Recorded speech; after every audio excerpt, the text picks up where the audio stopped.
Hi hello friends, வாங்க நம்ம இப்போ எங்கள் வீட்டில் இருக்கிற அவரை செடி தான் பார்க்க போகிறோம். பாருங்கள் எவ்வளோ கொத்தாக காய்ச்சிருக்கு அப்படின்னு சொல்லிட்டு சூப்பராக காய்ச்சிருக்கு பாருங்கள். ஒரே கொத்தில் 10-15 காய்ச்சிருக்கு. அளவுக்கு அதிகமாக காய் வந்து வச்சுருக்காங்க. இங்கேயும் பாருங்கள், இது பூ பூத்த உடனே கொஞ்சம் பூச்சி விழுந்த மாதிரி தான் இருந்தது. அதுக்கப்புறம் இதில் வந்துட்டு கொஞ்சம் சாம்பல் அள்ளிட்டு வந்து தெளித்து விட்டோம். சாம்பல் தெளித்ததுக்கப்புறமா நல்லா அந்த பூ வந்து நல்லா காய் வைக்க ஆரம்பிச்சிடுது.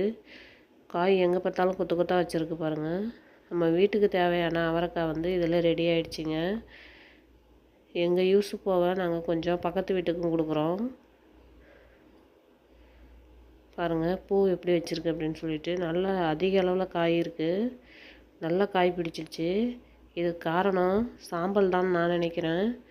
அது நல்ல ஒரு பூச்சி விரட்டியாக இருக்குது. அடுப்பு சாம்பல் தாங்க. பாருங்கள் இப்படி காய் இருக்குன்னு சொல்லிட்டு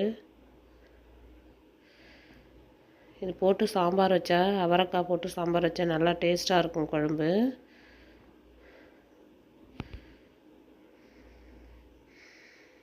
கடையில் வாங்கி வைக்கிறதுல அதிக அளவு மருந்து வந்து யூஸ் பண்ணியிருப்பாங்க.